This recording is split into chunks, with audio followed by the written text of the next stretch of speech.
ಇನ್ನು ನೈಸ್ ವಿರುದ್ಧ ವಾರ್ ಮತ್ತೆ ಸಿಡಿದಿದ್ದ ಕುಮಾರಸ್ವಾಮಿ ಜನರಿಗೆ ಕೈ ಮುಗಿದು ಹೇಳ್ತೀನಿ, ನೈಸ್ಗೆ ಟೋಲ್ ಕಟ್ಬೇಡಿ ಅಂತ ಹೇಳಿದ್ದಾರೆ. ಅಕ್ರಮವಾಗಿ ಟೋಲ್ ಕಲೆಕ್ಷನ್ ಅಂತ ಕೋರ್ಟ್ ಹೇಳಿದೆ.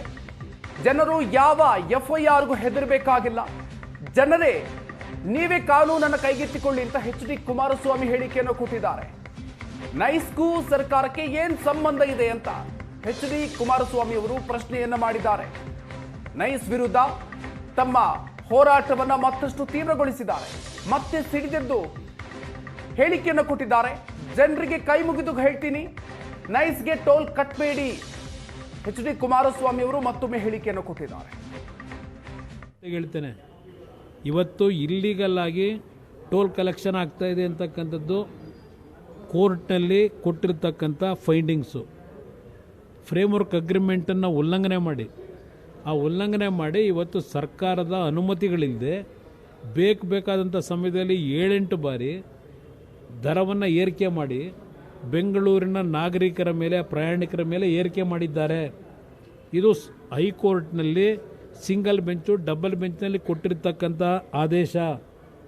ಈ ಹಿನ್ನೆಲೆಯಲ್ಲಿ ನಾಡಿನ ಜನತೆಗೆ ಸರ್ಕಾರ ಯಾವಾಗ ಈ ಒಂದು ತೀರ್ಪು ಬಂದ ನಂತರವೂ ಜಾಣ ಮೌನಕ್ಕೆ ಒಳಗಾಗಿದ್ದಾರೆ. ಯಾತಕ್ಕೆ ಮೌನದಲ್ಲಿದ್ದಾರೆ? 1 ತಿಂಗಳಾಯ್ತಾ ಬಂತು, ಯಾತಕ್ಕೆ ತೀರ್ಮಾನ ಮಾಡಲಿಲ್ಲ? ಅವ್ರಿಗೂ ಇವ್ರಿಗೂ ಸಂಬಂಧ ಏನು? ನೈಸ್ ಕಂಪ್ನಿಗೂ ಸರ್ಕಾರಕ್ಕೂ ಇರೋ ಸಂಬಂಧ ಏನು? ಈ ರಾಜ್ಯದಲ್ಲಿ ಮುಖ್ಯಮಂತ್ರಿಯಾಗಿ ಕೆಲಸ ನಿರ್ವಹಣೆ ಯಾರು ಮಾಡ್ತಾ ಇದ್ದಾರೆ? ಸರ್ಕಾರ ಯಾರು ನಡೆಸ್ತಾ ಇದ್ದಾರೆ? ಅಲ್ಲಿಗೆ ನೈಸ್ ಕಂಪ್ನಿಯ ಮಾಲೀಕ ನಡೆಸ್ತಾ ಇದ್ದಾನೋ ಸರ್ಕಾರನ? ಇವತ್ತು ಶಿವಕುಮಾರ್ ಮುಖ್ಯಮಂತ್ರಿಯಾಗಿ ಕೆಲಸ ಮಾಡ್ತಾ ಇದ್ದಾರೋ? ಇದನ್ನು ನಾನು ಕೇಳಲಿಕ್ಕೆ ಬಯಸ್ತೀನಿ. ಅದರಿಂದ ನಾನು ನಾಡಿನ ಜನತೆಗೆ ಹೇಳ್ತಾ ಇರೋದು, ಕೋರ್ಟ್ ಕೊಟ್ಟಿರ್ತಕ್ಕಂಥ ತೀರ್ಮಾನ ಇದು ಫ್ರೇಮ್ವರ್ಕ್ ಅಗ್ರಿಮೆಂಟನ್ನು ಉಲ್ಲಂಘನೆ ಮಾಡಿ ಹಣ ಸಂಗ್ರಹ ಮಾಡಿ ಕೋಟ್ಯಾಂತರ ರೂಪಾಯಿ ಮಾಡಿದ್ದಾರೆ. 2,000 ಕೋಟಿ ಹತ್ತತ್ರ ಹಣ ಸಂಗ್ರಹ ಆಗಿದೆ. ಇದು ಆ ರಸ್ತೆಯಲ್ಲಿ ಓಡಾಡ್ತಕ್ಕಂಥ ಜನರ ಕಿಸೆಯಲ್ಲಿ ದರೋಡೆ ಮಾಡ್ತಿರ್ತಕ್ಕಂಥದ್ದು ಇದು ನೈಸ್ ಕಂಪ್ನಿ. ಅವರು ಏನೇ ನೋಟಿಸ್ ಹಾಕಿರಲಿ, ಸುಪ್ರೀಂ ಕೋರ್ಟ್ನ ಆದೇಶ ಏನಿದೆ ಅದನ್ನು ನೋಟಿಸ್ ಬೋರ್ಡ್ನ ಹಾಕಕ್ಕೆ ಹೇಳಿ.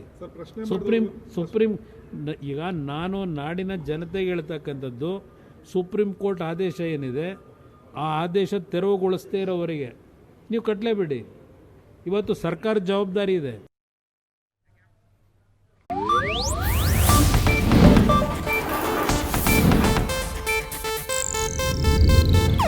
ಇದು ಏಷ್ಯಾನೆಟ್ ನ್ಯೂಸ್ ನೆಟ್ವರ್ಕ್ ಪ್ರಸ್ತುತಿ.